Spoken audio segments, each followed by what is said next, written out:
다양한 분야의 명사를 초청해 삶의 지혜를 들어보는 시간 지혜다락방. 안녕하세요. 저는 김미진입니다. 지난 시간에 이어서 오늘도 좋은 죽음, 아름다운 마무리에 대해서 강연을 해주실 정현초 교수님 모시겠습니다. 큰 박수 부탁드립니다. 안녕하세요.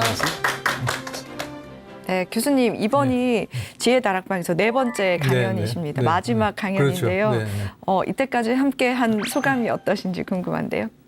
네. 우선 이런 죽음이라는 주제는 다 대부분 싫어하기 때문에 네. 무관심하고 또 부정하고 디나열하고 외면 혐오 감정으로 대하는 경우가 많은데 그래도 이런 죽음이라는 주제를 갖고 이런 프로그램을 만들고 또 여러분들이 참여를 해주시고 이런 기회가 있는 거에 대해서 전 굉장히 감사하게 생각합니다. 10여 년 전만 해도 이런 얘기 꺼낸 것 자체를 굉장히 네. 사회적인 분위기가 극미시했기 때문에 네. 그렇습니다. 네.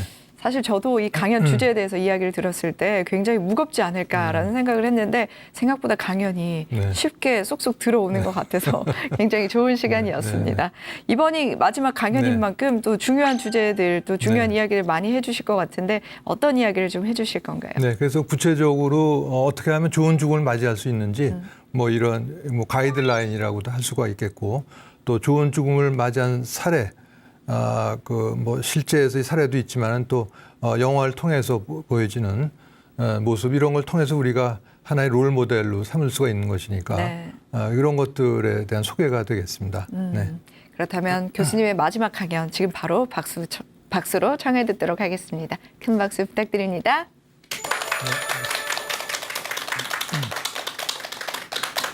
가족들도 다 알고 의료진도 다 아는데 본인만 모르는 가운데 매일매일 나빠져 갔던 거죠. 고양이 목에 방울을 달기로 주들이 모여서 결정을 했지만은 누가 달 건지는 나서는 사람이 없죠. 서로 미루는 거하고 똑같습니다. 기본적인 인권이기 때문에 환자 본인이 자기 병을 알아야 된다. 두 번째는 가족과 신뢰를 유지하는 데 필수적이다. 죽음과 죽어감에 있어서 관심을 갖고 주인공이 돼야 될 거는 말기암 환자 본인이지 가족이나 의료진이 다시 말해서 조연급 배우가 절대 아니다는 거를 죽음이 임박한 분에게는 삶의 근사점, 삶의 종말점, 사후세계 이런 걸 들려드림으로써 그래도 좋은 죽음을 맞이할 수 있는 방법이 될 수가 있겠습니다. 이 죽음이 격리가 되지 않고 우리 일상 속에 들어와 있어서 사람들이 늘 접하는 죽음의 모습. 평소에 공부 하나고 준비 하나라도 안 하고 있다가 좋은 죽음을 맞을 수는 절대로 없겠습니다.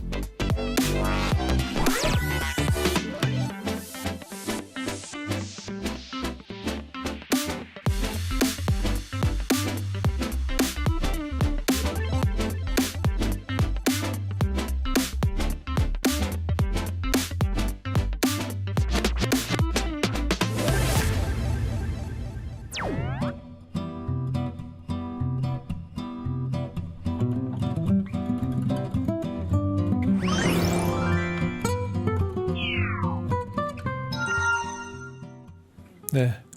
그래서 이제 좋은 죽음과 아름다운 마무리에 대한 강의를 이제 시작을 하도록 하겠습니다. 이거는 제가 아마 10여 년 전에 경험한 사례인데 68세 남자분이 진료실로 왔습니다. 이분은 65세 정년하고 나서 이제 잘 지내다가 2달 전부터 속이 좀 더부룩하다고 해서 왔죠. 이분은 그냥 내시경 검사만 해달라 이렇게 왔는데 비교적 고령의 나이에 위내시경만 하는 건 위험할 수가 있어서 왜냐하면 여러 가지 다른 질환들도 이런 증상을 나타나게 할 수가 있는 거니까 그래서 물어봤더니 구토라든가 복통 이런 거 전혀 없었고 진찰 소견도 이상이 없었습니다. 내시경 검사를 해봤더니 아무 이상이 없었어요. 그러나 이제 복부 초음파 검사를 해본 결과 췌장에 혹덩어리가 발견이 돼서 이제 췌장암 진단날에 이제 외과에서 개복 수술한 거죠. 열어봤더니 이미 다 퍼져서 완치를 위한 수술이 불가능했던 그런 사례가 되겠습니다. 그런데 문제는 이분의 가족들이 의료진에다가 이런 신신당부를 하는 거죠. 이렇게 되면 이제 말기암이 되니까 말기암이고 살 날이 얼마 안 남았다는 거를 절대 비밀로 해달라 신신당부를 했기 때문에 가족들도 다 알고 의료진도 다 아는데 본인만 모르는 가운데 매일매일 나빠져 갔던 거죠. 수술 다도 잘 됐다고 또 가족들이 거짓말도 했으니까. 그래서 내가 퇴원해서 할 일이 많은데 왜 이렇게 몸이 자꾸 나빠져 가나 수술도 잘 됐다고 그러더니 이상하네 그러다가 수술 받은 지 한 달째 되는 날 양쪽 폐로 암의 전이가 아주 확심하게 일어나면서 사흘 뒤에 의식을 잃고 세상을 떠났던 그런 사례가 되겠습니다. 그래서 한 달 정도면 아주 중요한 사건들을 마무리할 수 있는 자기의 그 비밀번호라든가 이런 거 가족들한테 인계해 줄 수 있는 중요한 시간이 있었음에도 불구하고 이거 완전히 박탈해버린 그런 사건이죠. 그래서 이렇게 떠나보내고 나면 가족들이 후회와 회한이 두고두고 남습니다. 왜냐하면 이런 일들은 요즘도 아주 비일비재한데 차일피일 미루다 보면은 의식이 또 나빠지고 그러면 또 중환자실 들어가고 지난 시간에 보셨던 사진 모양 중환자실 혼자 이 세상을 떠나게 되고 이렇게 됩니다. 그래서 이런 일이 어떻게든 일어나지 않도록 하는 게 중요한 일인데 사실은 이게 쉬운 일은 아닙니다. 이걸 어떻게 비유해 보면은 고양이 목에 방울을 달기로 쥐들이 모여서 결정을 했지만은 누가 달 건지는 나서는 사람이 없죠. 서로 미루는 거하고 똑같습니다.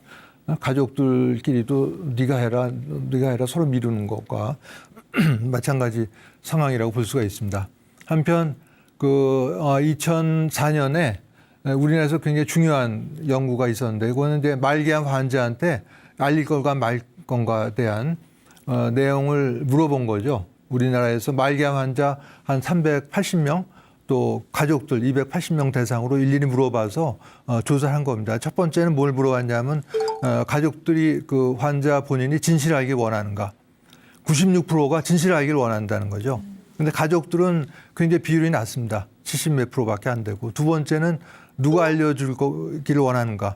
말기암 환자는요 80%가 자기를 치료해주는 의료진이 알려주길 원하는데 가족들은 그게 아니고 집안의 제일 연장자 또 목사나 신부님이 알려준 게 좋지 않겠는가 이렇게 생각하는 거죠. 세 번째는 언제 알릴 건가. 말기암 환자 대부분 72%니까 대부분은 하루라도 좀 빨리 알려달라는 건데 가족들은 45%밖에 안 됩니다. 차일피일 자꾸 미루는 거죠. 누구 생각이 제일 중요하겠어요. 말기암 환자 본인이 제일 중요한 겁니다. 그래서 말기암 환자 거의 대부분 96%는 진실을 좀 알려달라는 거고 두 번째는 알릴 때는 자기를 치료해둔 담당 의료진이 알려주길 바라는 거고 세 번째는 하루라도 좀 빨리 알려달라는 거를 실제로 말기암 환자 본인이 원한다는 거를 우리가 잘 알고 있는 게 무엇보다 중요하다고 볼 수가 있습니다. 여기에 대해서는 알퐁스 데켄 신부는 이제 지난 시간에도 소개해드렸는데 독일인 신부죠. 이게 미국에 건너와서 철학으로 박사학위를 받고 일본에 건너와서 1970년대부터 바람직한 주구문화 정착을 위해 노력했던 분인데 이분은 그 환자에게 사실을 그대로 알려야 되는 이유에서 네 가지를 들고 있는데 어떻게 보면 당연한 내용입니다. 기본적인 인권이기 때문에 환자 본인이 자기 병을 알아야 된다. 두 번째는 가족과 신뢰를 유지하는 데 필수적이다. 거짓말을 하기 시작하면 어떻게 됩니까? 또 다른 거짓말 또 해야 되고 거짓말이 계속 불어나기 때문에 신뢰가 생기지 않는다는 거죠. 세 번째는 그 병에 대한 그 가족들이 숨김으로써 의혹을 갖는 건 좋지가 않다. 네 번째는 무엇보다도 시간이 얼마 안 남았다는 거를 정확히 알려줘야만 말기암 환자 본인이 자신의 마무리를 잘 할 수 있는 그런 거기 때문에 네 가지를 나눴지만 다 일일이 생각해 보면 다 당연한 얘기라고도 할 수가 있습니다. 자, 이거는 어느 수녀님 한 분이 하스피스 경험이 많은 수녀님 한 분이 공유한 사례입니다. 어느 말기 위암 환자인데 이분이 내가 31년 동안 그 아내와 두 아들의 남편이자 가장으로 아주 잘 살았는데 내가 불치병에 걸리니까 이 가족들이 날 빼놓고 지들끼리만 수군댄다. 지들이라고 하는 게 바로 가족과 의료진이죠. 그래서 나는 소외감과 배신감을 느껴서 더 이상 살고 싶지가 않다. 이런 얘기를 했습니다. 그래서 마치 내가 집안에 붙박이나 장농이냐 뭐냐 이렇게 취급당하는 것 같아서 31년 동안 헛산 것 같다.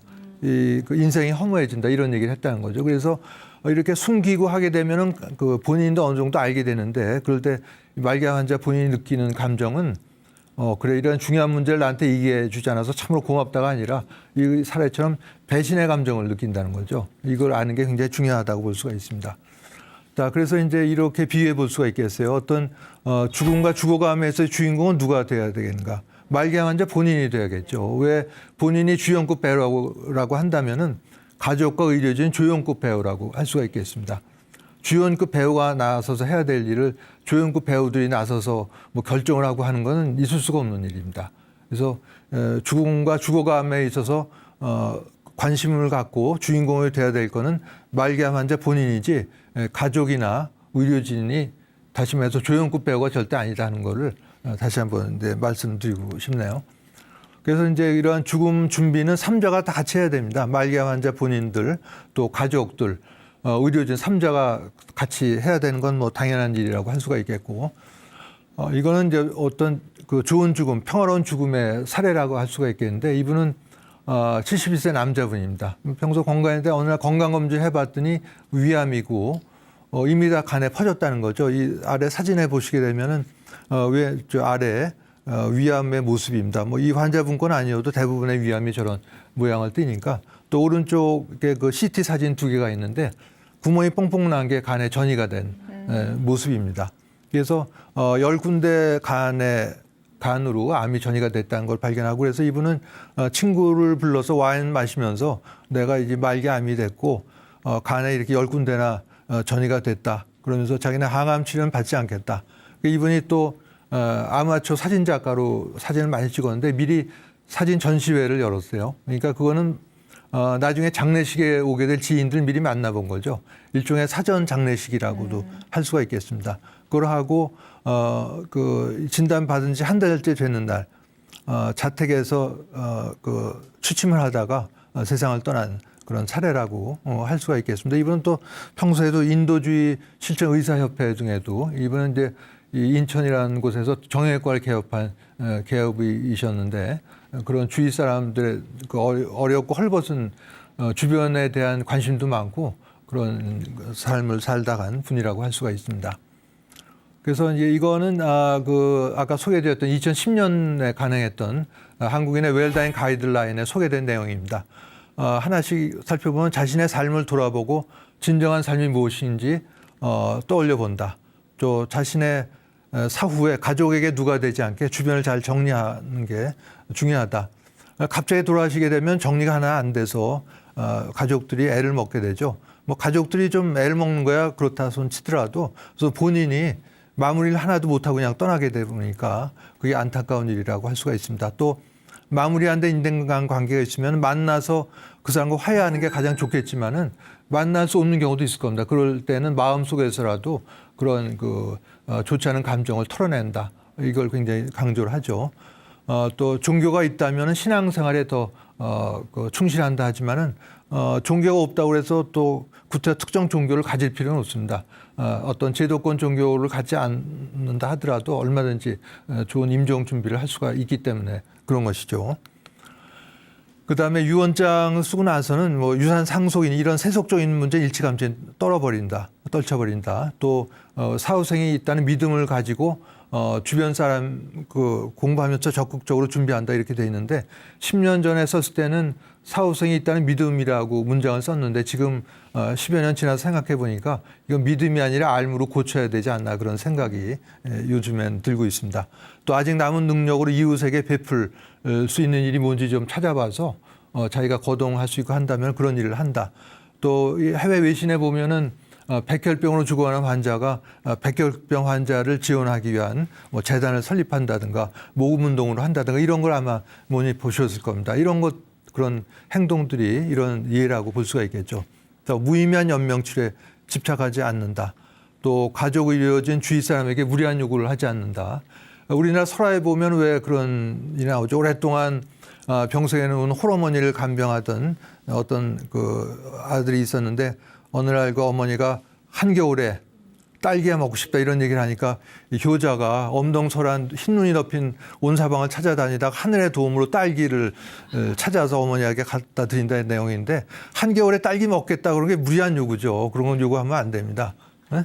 요즘에는 비닐하우스가 있어 다 얼마나 있겠지만 그래서 그걸 저한테도 정해 보면 제가 이제 포도주 와인을 좋아하는데 그래서 제가 가족들한테도 신신당부해 놓은 게 제가 말기암을 임종임박해서 혹시 한 병에 몇백만 원짜리 와인이 한 모금 먹고 싶다 이런 얘기를 혹시 할지 모르는데 그 무리한 요구니까 절대 듣지 말고 흘려버리라 그런 당부를 제가 틈날 때마다 하고 있습니다. 자, 이거는 이제 마지막 사진 한 장이란 책에서 제가 발췌한 내용인데 이건 뭐냐면 각 사진에 왼쪽이 그 죽기 직전입니다. 하스피스에서 머물면서 어떤 작가와 사진 작가가 다 촬영을 한 거죠. 죽기 직전과 임종한 직후의 모습을 다 찍었습니다. 뭐 서너 살짜리 아이부터 시작해서 그 나이 든 분들 모습인데 공통적으로 볼 수 있는 거는 죽고 나서 보는 건 다 아주 평화스러운 모습인 걸 알 수가 있습니다. 그래서 이걸 떠올리시게 되면 그 다음에 어떤 노승이 열반에 들자 죽자 어떤 선사가 한 시입니다. 이런 시를 썼어요. 사방은 먹구름 없이 한정없이 청명하고 향기로운 실바람은 부드럽게 불어오며 또 온 산은 아무런 소란한 옷이 조용하다. 이렇게 얘기했는데 두 번째가 아주 그 인상적이죠. 쉽게 바스러지는 육신을 버렸으니 오늘 이 기쁨이 어찌 크지 않겠는가. 어떤 노여움도 걱정도 없으니 어찌 축하하지 않을 수 있겠는가. 이게 죽으니까 축하한다는 메시지를 보낸 거죠. 그래서 아까 이 앞에 사진 보시게 되면은 임종 직후에 아주 평화스러운 모습을 보인다든가 또 죽음이 소멸이 아니고 옮겨갑니다. 이런 걸 종합해 보면은 충분히 이런 시를 아마 이해를 하실 수 있으리라 생각을 합니다. 자, 이거는 2012년도에 미국 시사주간 유명한 타임즈의 커버 스토리가 How to Die, 어떻게 죽을 것인가였습니다. 이 내용은 그 작가의 두 부모님이 말기 질환으로 임종 임박했을 때 이 중환자실 치료 같은 이런 연명 치료에 집착하지 않음으로써 품위 있는 죽음을 맞이할 수 있었다는 게 이 타임즈의 커버 스토리가 되겠습니다. 다시 말해서 부모님의 임종을 경험하면서 배우는 교훈이라고 할 수가 있는데 이거보다 제가 보기엔 더 중요한 거는 죽음에 대한 죽음관이죠. 어떻게 죽음을 바라볼 건지. 죽음이 다시 말해서 이런 벽이 아니고 문이다. 또 소멸이 아니고 옮겨갑니다. 이런 걸 알기만 하면은 뭐 연명치료를 할 건가 말 건가 이런 건 별로 고민할 필요가 없어진다는 것이죠. 자, 이거는 이제 2000년에 미국 내과학회지에 실려던 논문입니다. 지금 시간도 없는데 의학 논문을 소개해드린 건 특별한 이유가 있습니다. 이게 의사 몇 사람이 쓴 게 아니고 삼자가 모여서 썼다고 볼 수가 있는데 말기암 환자 본인들 또 그 가족들 의료진 삼자가 모여서 여러 번 회의를 해가지고 좋은 죽음이 이거 아니겠는가 이렇게 결론을 내린 거죠. 네 가지는 보시면 금방 이해가 됩니다.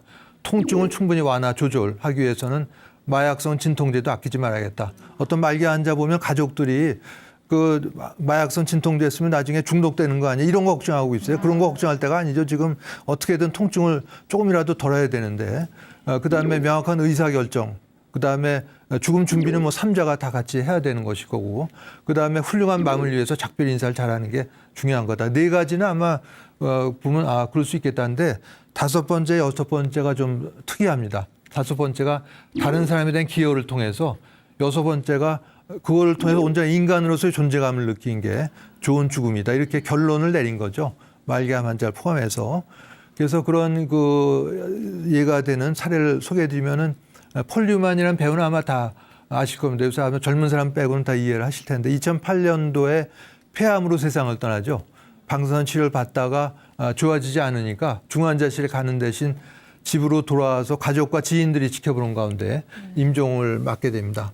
여기까지만 보면 그냥 유명인의 그 부고 정도로 넘길 수가 있는데 폴 뉴만이한 특별한 일이 있습니다. 워낙 요리를 좋아했는데 요리하기를 그래서 친구가 아직 그냥 본격적으로 해보면 어떻겠는가 해서 식품 회사를 차립니다. 유기농으로 재배한 스파게티 소스나 샐러드 드레싱 이런 걸 만드는 회사를 차리고 이 미국 슈퍼마켓 가보면 지금도 이런 폴 뉴만이 그 상표로 있는 이런 드레싱 같은 거 볼 수가 있는데 그래서 첫 해에 굉장히 큰 수익을 내죠. 그래서 이거를 첫 해부터 난치병 환자 진료를 위해서 기부를 하기 시작을 합니다. 미국 내에는 30개 주, 미국 밖에 28개 나라에 난치병 환자 진료에 위해서 기부를 하게 되는데 그래서 기부한 돈이 28년 동안 3천억 정도를 기부를 하는데 그 운영 방식이 독특했습니다. 수익금을 쌓아놓는 게 아니고 연말이 되면은 이 사업으로 벌은 수익금을 다 자선단체, 난치병 환자 진료를 위한 자선단체 기부를 하고 또 연초가 되면 은행에서 대출을 받아서 사업하는 방식으로 이런 기부를 해왔던 거죠. 또 첫 번째 부인과의 사이에 난 아들이 마약 관련 사고로 죽자 마약 퇴치를 위한 사회 활동도 활발히 했다는 그런 기사를 보게 되면서 참으로 좋은 죽음이다 하는 걸 제가 느낄 수가 있었습니다. 다음 소개해드릴 영화는 뭐 그렇게 엄청난 돈을 기부하지 않았지만 하나의 소시민으로서 이런 좋은 죽음을 맞이했던 그런 사례죠. 이끼루라는 건 일본 말로 살다 살아있습니다. 내용은 사실은 죽는 내용입니다. 70년 가까이 된 영화인데 이 영화의 감독은 구로사 아키라라는 유명한 일본 감독입니다.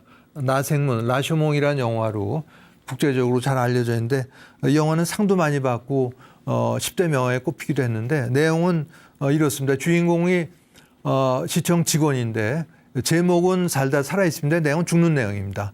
주인공이 시청 직원이고 정년까지 무사한이라는 삶을 살았는데 속이 아파 위장약 먹으며 지내다가 병원에 가봤더니 위암이 다 퍼져서 이제 살 날이 얼마 안 나왔다. 반년밖에 못 산다. 이런 통보를 받게 되죠. 그래서 이런 통보를 받고 나서는 평소에 안 마셨던 술도 마셔보고 도박도 해보지만은 이 마음의 공허함을 채울 길이 없습니다. 밑에 직원 보고는 30년 동안 뭘 했는지 생각이 안 나고 그냥 매일 바빴다는 기억밖에 없다. 이렇게 털어놓습니다. 아마 현대인들 또 직장 다니는 많은 분들한테 물어봐도 이런 얘기하는 분들이 많지 않을까요? 어떠세요? 30년 동안 돌아보면은 그냥 매일 바빴다는 기억밖에 없다 이렇게 얘기하시는 분들이 많을 것 같습니다. 그러면서 죽기 전에 어떤 일이든 하고 죽어야 하는데 뭔지 모르겠어 하다가 이 다음 장면에서는 그 아이디어가 떠오른 거죠. 그래서 아직 할 수 있을지 몰라. 뭔가 아이디어가 떠올랐는데 이게 바로 꺼져가던 장작돔에 마치 불이 다시 피어오르는 것 같은 그런 모습을 보입니다. 그래서 사무실로 돌아와서 방치해 놨던 주민민원 서류 중에 하나를 꺼내서 찾아내겠는데 이게 바로 자기 담당 구역 내에 이런 버려진 공터가 있고 웅덩이가 깊게 패여 있어서 비가 많이 오면 물웅덩이가 깊게 생기니까 위험하기도 하고 파리목이 들끓으니까 이거를 공원으로 만들어 달라는 게 주민들의 수건 사업인데 진행이 되질 않습니다. 7개가 되는 거가 관여하니까 이쪽 가면 저쪽 가라 그러고 뺑뺑이를 돌리니까 몇 년째 제자리 걸음이었던 건데 이거를 주인공이 직접 나서서 담당 과장이 본인도 과장이긴 하지만 그 해당되는 과의 과장이 결제 도장 찍어주기 전까지는 자리에서 일어나지 않는 방법으로서 하나씩 승인을 받아내게 됩니다. 그러다가 이제 조직 폭력배 협박도 받는데 왜냐하면 아까 그 마을 공터에 어떤 사학과가 식당 관련 계획을 세우게 되니까 정면 충돌하게 되고 조폭을 시켜서 협박을 하는 거죠. 근데 이 대사에는 안 나옵니다만 주인공이 나는 내일 모레 죽을 사람인데 날 보고 죽이겠다는 게 협박이 되나 이렇게 생각하지 않았을까 제가 추측을 해보기도 했습니다. 그러다가 이제 하도 푸대접 받고 다니니까 밑에 직원이 한마디 하는 내용입니다. 이게 그 밑에 직원이 이 주인공 보고 그렇게 푸대접 받는데 화도 안 나냐 그랬더니 주인공은 나는 지금 누굴 미워할 시간이 없다 이렇게 얘기를 합니다. 그러다가 또 퇴근길에 저녁 노을 보면서 저녁 노을이 이렇게 아름다운 걸 보고 내가 30년을 살아왔구나. 근데 시간이 없네 그러고 발걸음을 돌리게 되는데 그러다가 많은 시련 끝에 마침내 공원이 완성이 되고 개장 전날 그 눈 내리는 밤 공원에서 그네를 타면서 숨을 거둔다는 게 영화의 짧은 줄거리가 되겠습니다. 줄거리가 사실 그렇게 짧지는 않습니다. 여러 가지 그 아들과의 갈등, 며느리와의 갈등도 있고 여러 가지가 나오는데 이제 제가 요약을 해서 말씀드린 거고. 그래서 아까 소개했던 알퐁스 데켄 신부는 미국 유학 시절에 영화가 너무나 좋아서 상영관을 수십 번을 찾아가서 이 영화를 봤다고 합니다. 그러면서 이제 이런 제목으로 죽을 날이 다가와서야 사랑을 베풀다 이런 제목으로 주인공이 죽음에 임박해서 다른 사람에 대한 기여를 통해서 기쁨과 만족감을 느낄 수가 있었고 또 죽음에 직면함으로써 비로소 보다 바르게 살 수 있었다 이렇게 얘기를 하고 있죠. 에머스는 이제 미국의 사상가인데요. 진정한 성공이 뭔가 이렇게 얘기를 했습니다. 돼지를 키우든 뭐 밭을 가꾸든 뭘 해도 좋은데 자신이 태어나기 전보다 세상을 조금이라도 살기 좋은 곳으로 만들어 놓고 떠나는 게 진정한 성공이다 이런 얘기를 했습니다. 주인공에 적용해 보면은 주인공의 대사로도 나옵니다. 주인공은 말기암 진단 받기 전까지는 거의 미이라 같은 무의미한 삶을 살았다 얘기할 수가 있겠는데 시한부 선고 받고 나서 얼마 안 된 짧은 기간이었지만 비로소 진정한 성공적인 삶을 살았다 얘기할 수가 있겠죠. 또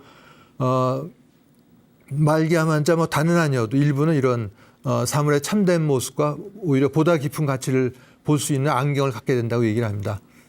저녁 노을을 얼마나 오랫동안 봤겠어 수십 년 동안. 그러나 그 아름다움을 정말로 깊이 뼈저리게 느끼게 된 거는 자신의 삶이 얼마 안 남은 시점에서 그런 아름다움을 보게 됐다고 얘기할 수가 있겠습니다.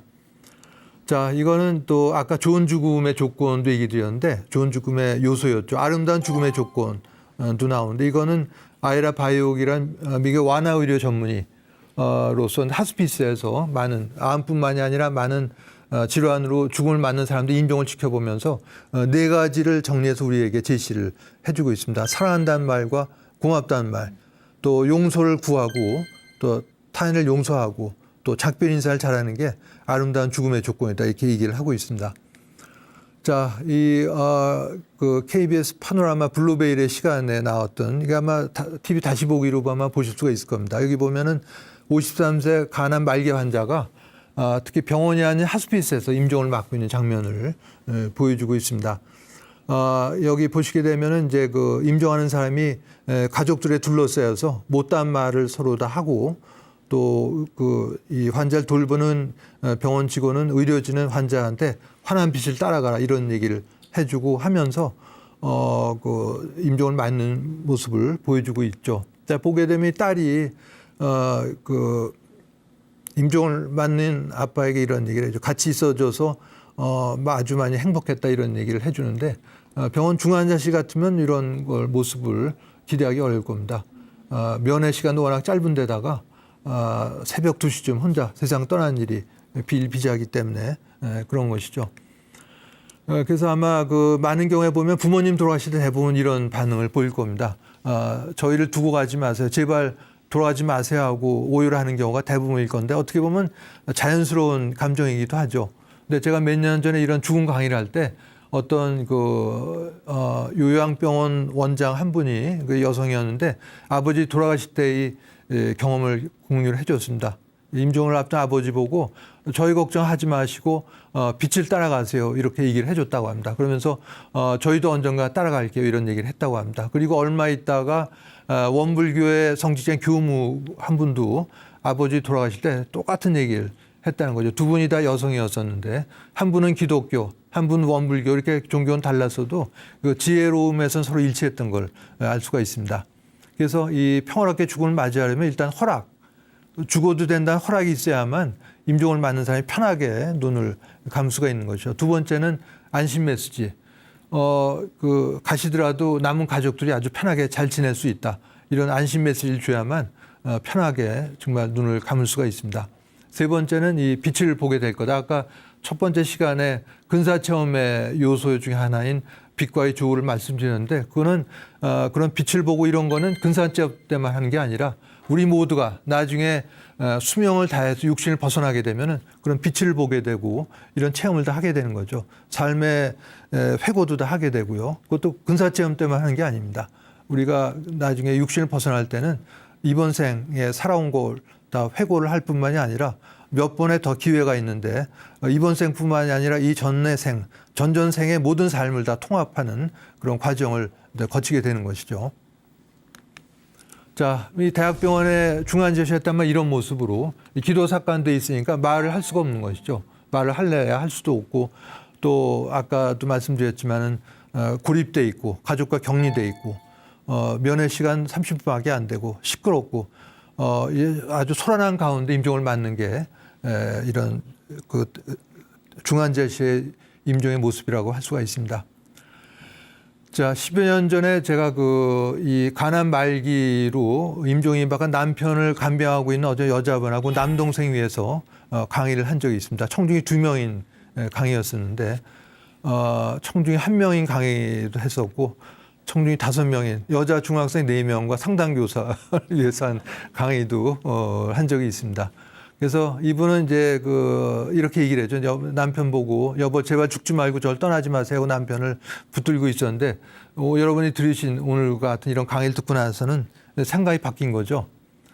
그래서 여보 내 걱정 말고 아프지 않은 곳으로 가세요 이런 얘기를 했다고 그럽니다. 그랬더니 이 말을 듣고 이 고통, 간암의 고통이라는 게 굉장히 극심한 어떻게 비유해 보냐면 여성분들의 출산 시의 고통에 비유하기도 합니다. 아주 극심한 고통인데 고통으로 일그러졌던 남편 얼굴이 편안해지면서 바로 떠나가더라. 이게 장례식 끝나고 한 달 지나서 만났을 때 당시의 상황을 저에게 공유를 해줬습니다. 그때 남편이 아무도 못 듣는 아주 좋은 음악 소리가 들린다고 그랬고 또 먼저 세상 떠난 지인이 병실 문 앞에 와 있다면서 굉장히 불안한 눈치였는데 이런 걸 모른다면은 여보 왜 이래 정신 차리라고 그랬고 남편을 면박을 주고 기를 죽였을 텐데 이런 걸 알기 때문에 마중을 하러 온 거니까 편안하게 받아들여라 하면서 남편을 위축시키지 않고 격려하면서 아주 편안한 죽음을 맞이할 수 있었다 이런 얘기를 저한테 해줬습니다. 거의 끝날 때가 되는데요. 프랑스의 샤르댕 신부는 본인이 고생물학, 지질학을 전공한 과학자였습니다. 샤르댕 신부가 남긴 말은 우리는 영적인 체험을 하는 인간이 아니고 우리 모두가 다 영적인 존재인데 지금 인간이 된 체험을 하고 있다. 이런 말을 남긴 바가 있죠. 내가 영적인 존재면 당연히 이웃집 사람도 영적인 존재일 것이고 음식점의 종업원도 다 고귀한 영적인 존재인 거죠. 이걸 안다면 소위 말하는 갑질 그런 걸 함부로 할 수는 없겠습니다.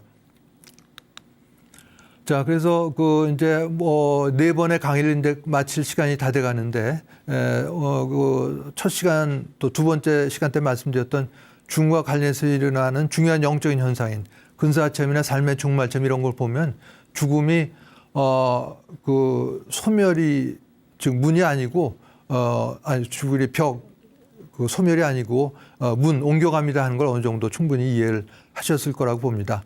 말기암 환자가 갖는 가장 큰 공포는 자기가 죽어서 소멸한다는 거죠. 자기가 육체를 갖고 경험했던 모든 것들 그리고 그거를 뒷받침해 주던 모든 존재가 다 사라진다는 게 너무나 무섭기 때문에 단 하루라도 더 살려고 하는 겁니다. 그렇기 때문에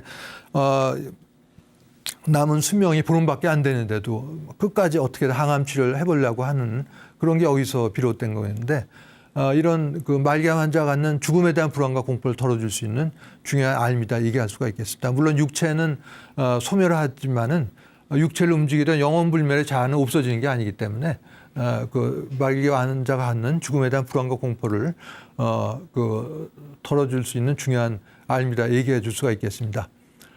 두 번째는 이제 우리나라 젊은층 10대, 20대, 30대 젊은 층의 사망원 1위가 자살입니다. 통계청 자료인데요. 또 노인 연령층의 자살도 OECD 국가 1위죠. 나이 든 사람, 젊은 사람 자살하게 되는 가장 큰 이유가 죽으면 끝이라고 생각하기 때문에 이런 자살을 하게 되는 겁니다. 그러나 자살을 하게 되더라도 의식이 다 유지가 되기 때문에 자살로 몰고 갔던 어려운 상황이 없어지는 게 아니고 그대로 가져가는 거죠.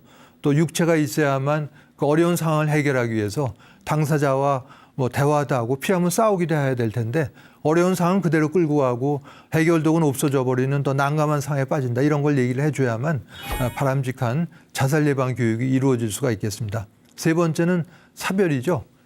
사별은 특별한 사람만이 하는 게 아닙니다. 우리 모두가 사별을 하게 되는데 부모, 형제 또 배우자, 자식과 영원히 살 것 같지만 언젠가는 어느 시점부터는 먼저 떠나보내고 떠나가기도 하면서 사별을 하게 됩니다. 가족 구성원을 사별하고 나서 슬픔에 빠지는 건 자연스러운 일이지만은 몇 년이 지나도 아직도 깊은 슬픔에 빠져서 식음을 전폐하고 아무 일도 안 한다. 이건 좀 비정상적인 일이기 때문에 이런 사별로 인한 깊은 슬픔에 빠져 있는 사람들에게는 그런 슬픔에서 걸어 나올 수 있게 해주는 중요한 알미 될 수 있겠다. 이렇게 얘기 드릴 수 있는 거죠. 이 사실은 말기암 환자, 두 번째 자살 문제, 세 번째가 사별자 문제인데 이런 것들은 결국은 다 특별한 부류가 아니고 우리 모두에게 해당되는 문제라고 할 수가 있습니다. 자, 이거는 제가 2010년에 10여 년 전이죠. 제 큰딸이 미국 동부 여행할 기회가 있었는데 그때 뉴욕 월스트리트에 갔을 때 찍은 사진을 보내줬습니다. 도심지 가운데 공동묘지가 있는 거죠. 보시게 되면은 우리나라 같으면 어떻게 해서 바로 밀어버리고 돈 되는 주상복합지였을 텐데 도심지에 이런 묘지가 그대로 유지가 되고 있는 겁니다.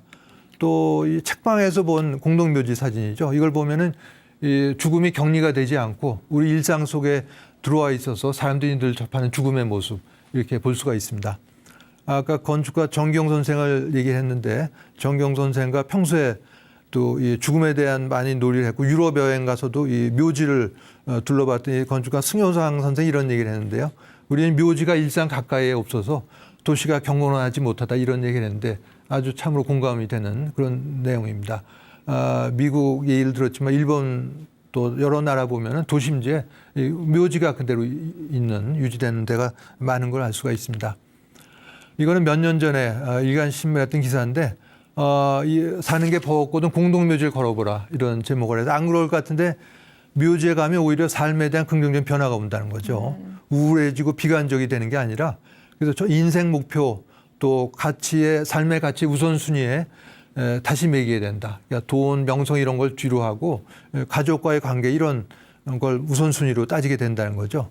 그러니까 술, 담배 줄이고 오히려 건강을 챙기는 쪽으로 또 행동을 하게 된다 이렇게 얘기를 하고 있습니다.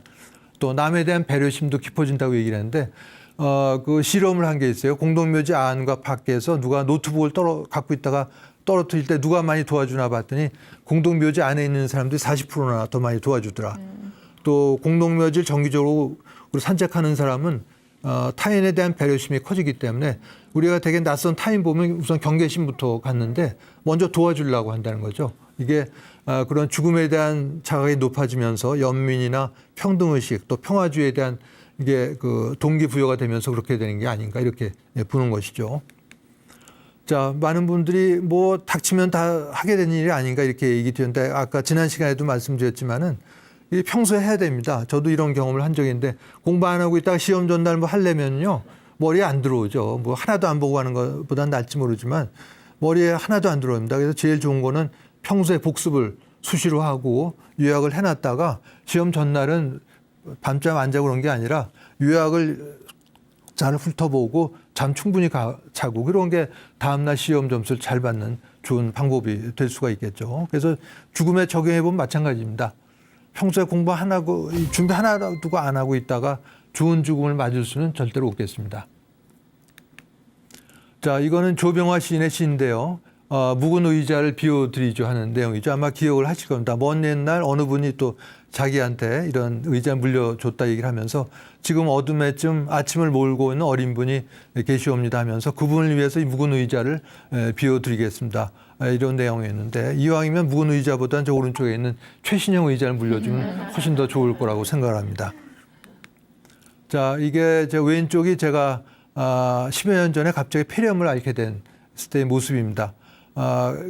수영을 다시 시작해서 6개월 돼서 건강 상태도 좋았는데 갑자기 폐렴을 앓게 되고 외국 학회 사흘 뒤에 출국을 해서 이 진행도 맡아야 되는데 못하게 된 거죠. 그래서 3주일 정도 치료를 받았는데 그래서 미뤄놨던 걸 하자 해서 영정 사진을 찍었습니다. 뭐 근엄하게 할 게 아니라 좋아하는 걸 하자 하면서 와인잔 들고 찍었는데 이 사진은 또 너무 특정한 와인을 강조하는 게 아니냐 이런 비판도 좀 있긴 있었습니다.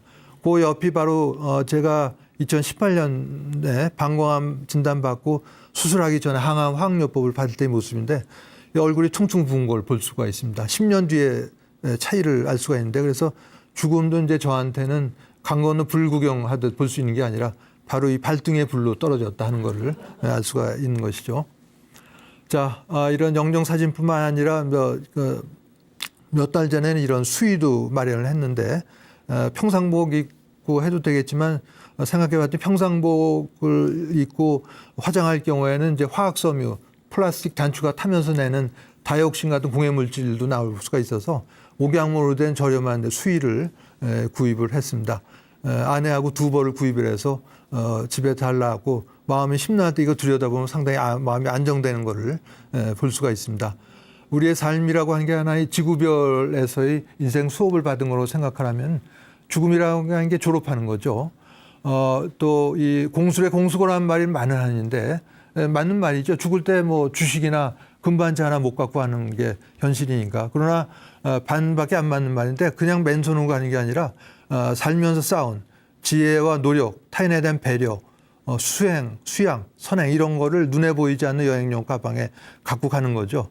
태어날 때도 마찬가지입니다. 아기가 빈손으로 온 것 같지만 이전 생에서 그가 쌓아왔던 이런 지혜나 배려 이런 거를 갖고 오는 거죠. 자, 이거는 이 갈매기의 꿈에 나오는 내용입니다. 먹는 일보다 또 서로 다투는 일보다 우리 중에서 권력 차지하는 일보다 더 가치 있는 삶이 있다는 거 알기까지 우리가 얼마나 많은 삶을 살아야 되는가 그런 내용입니다. 또 살아가는 목적 완성을 발견하기 위한 것이다. 이런 내용이 나오는데 그래서 갈매기 꿈에서 갈매기 조나단 리빙스톤은 이 다른 갈매기들이 어선 뒤를 쫓아다니면서 던져주는 생선 대가리 먹기에 바쁜데 높이 나는 법을 연말합니다. 높이 날고 하강하고 이런 거에 몰입을 하게 되죠. 이거는 끝날 때가 돼서 그 카잔사키스의 그리슨 졸바의 작가죠. 임정전 메모입니다. 나는 이제 연장을 거두고 집으로 돌아간다. 두렵거나 지쳤기 때문이 아니라 단지 해가 저물었기 때문이다. 이런 내용이 나오고요.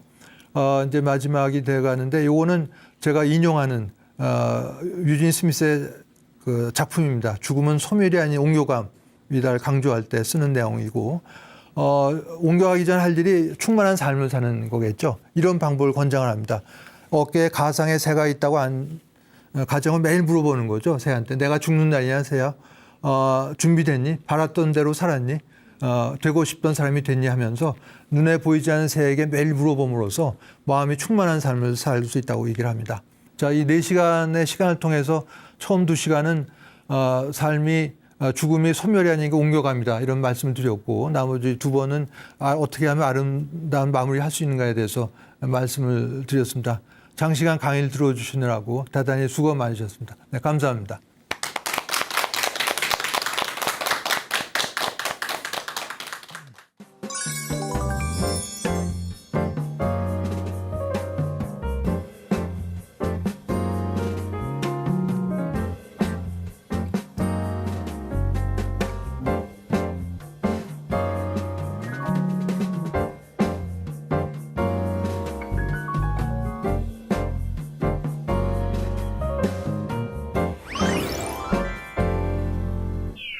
네, 교수님 강연을 듣고 나니까 좋은 죽음이 곧 좋은 인생이 아닐까 네, 이런 생각이 드는데요.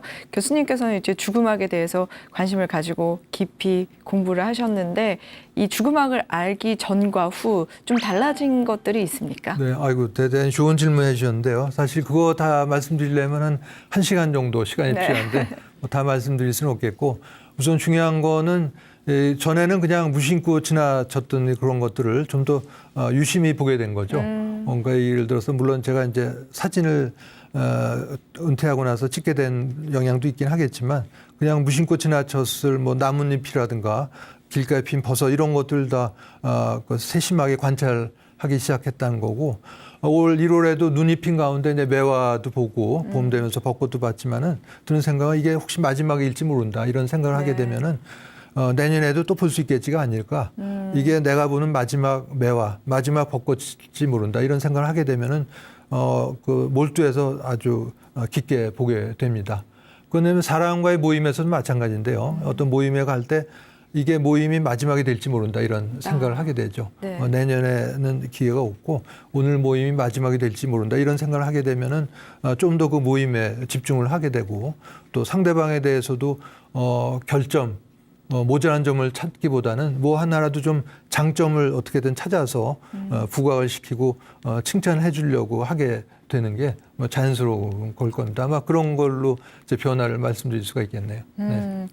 이번 4주 동안 네. 강의를 들으면서 그동안은 참 죽음에 대해서 이야기를 하는 걸 금기시 여겨왔다면 이것을 좀 내 삶의 일부로 받아들이고 조금씩 준비해 나가는 그런 과정이 필요하겠다라는 네, 생각을 많이 했습니다. 4주 동안 귀한 강연을 해주셔서 감사합니다. 정현철 교수님께 큰 박수 부탁드리면서 오늘 이 시간 마무리하겠습니다. 함께해 주신 여러분 고맙습니다. 네, 감사합니다.